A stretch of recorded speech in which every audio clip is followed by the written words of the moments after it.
Então, se a gente voltar na história, se a gente voltar lá em Pitágoras, lá na Idade Média, no Egito Antigo, a gente vai descobrir que a numerologia começa com um cara, o Pitágoras, que é um filósofo maravilhoso, matemático, e ele que vinha trazendo esses combinados. E aí eu falei, tá, legal, Pitágoras, ok, tá, mas antes disso tem que ter alguma coisa, porque isso não nasceu... Onde é que isso começa? E aí, quanto mais você busca, mais você acha, que nem você pegar o átomo e tentar encontrar onde é que onde é que ele começa. Ele não começa, ele está lá. Ele só tá. É que nem alguém falar, você acredita em Deus? Aí eu falo, Einstein dizia assim, eu não acredito em Deus, eu sei. E isso é muito forte, né? Porque você não é credo, a gente sabe, é um sentir mesmo. E na Bíblia fala disso. Aí eu falei, cara, na Bíblia. E aí quando você vê o pessoal mudando nome, né? Os artistas trocando de nome, Deus fez isso na Bíblia quando ele falou com Abraão. Abraão e Sara tem uma história maravilhosa sobre numerologia. Os 7 dias da criação, tem muita coisa ligada aos instrumentos musicais, né? Os 7 dias da semana, as estações, tudo tem número, tudo é número. E aí Abraão se chamava Abrão, que era um pai poderoso, alguma coisa assim. E ele fala, eu vou mudar o seu nome porque você vai ser o pai de uma nação. Então eu vou acrescentar um A no seu nome e você vai se chamar Abraão.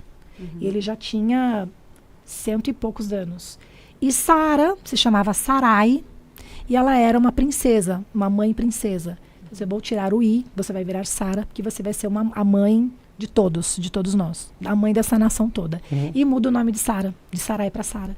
E aí Sara, aos 70 anos, engravida, não acreditando na promessa que havia sido feita, porque ele vai ter um filho com a empregada que é a escrava deles lá.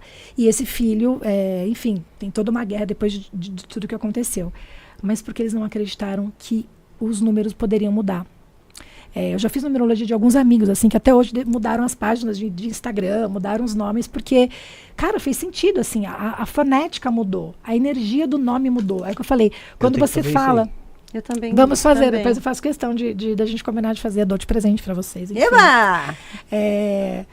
Eu falo, quando você fala como você chama e você fala o seu nome, é como se acendesse uma chama aqui de você.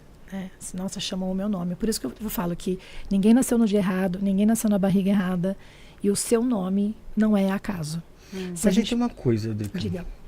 Por exemplo, se a minha mãe viu lá que na numerologia era mais legal eu nascer no dia 25 do que no dia 27. E aí, beleza, ela foi lá no médico, conversou e marcou para nascer no dia 25, só que meu dia era dia 27. Vai influenciar alguma coisa essa escolha que a mãe teve? Não, porque não existe atraso. Hoje a Ione não chegou atrasada, ela chegou na hora certa. Você ia nascer naquele dia. Até porque você vai chegar no hospital e tem toda uma questão assim. Você vê como é que ela tá, se ela tá realmente, se vai induzir para que ela tenha. A minha irmã passou por uma experiência assim. A minha irmã fez aniversário dia 26 de outubro. E o meu sobrinho, tudo levava a crer que ele ia nascer no dia 26, no mesmo dia que ela. Ela falou assim, não, doutor, pelo amor de Deus, no mesmo dia que eu não.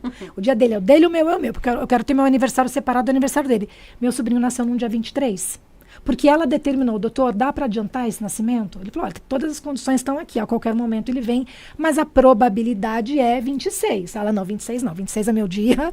Então, assim, ela determinou, mas no dia 23, quando ela foi para o hospital, tudo, assim, foi induzido e ele nasceu. Se não fosse para ser, é o que a gente fala, tem coisa que você não vai conseguir brigar muito, entendeu? Tem coisa que, assim, se não fosse para ser, ela ia ficar lá no dia 23 e ia nascer no dia 24, ou no dia 25, e ela ia ficar no hospital. Então, assim, eu costumo falar o seguinte, fora das terapias, eu trabalho com aviação, sou comissária, e, cara, não existe o voo cancelado, o voo atrasado.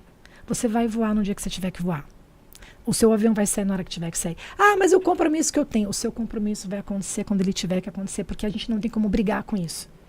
Então, assim, ninguém chega atrasado, ninguém chega adiantado, a gente chega na hora que a gente tem que chegar. As coisas acontecem quando elas têm que acontecer. O problema maior é o nosso ego. O nosso ego estribucha, porque a gente quer controlar. A gente quer ter controle sobre tudo, a gente quer ter domínio sobre tudo. Eu até falo que eu tô aprendendo a trocar controle por domínio, porque quem controla cerca. Quem domina, amplia, né? Então você tem um rebanho de ovelhas cercadas, você fica ali contando todo dia, né? E se o lobo vem, como assim? Tava tudo cercado, como é que esse cara vem aqui e pega a minha ovelha? E quando você deixa elas soltas, elas sabem que elas têm que voltar. E o lobo sabe que você sabe disso. Fala assim, puta, aqui não vai ter muito jeito, né? Deixa eu buscar em outro lugar, porque aqui eu acho que eu vou me ferrar se fizer alguma coisa. Então, é uma questão... a energia sente as coisas, né? Então, não tem como a influência dela dizer assim, eu ia nascer no dia 25. Provavelmente, mas o dia que você nasceu foi dia 27. E tinha um porquê. Porque você tem uma história para desenvolver na tua vida, que te traz para esse lugar que você está agora. Não tem como. Não tem como.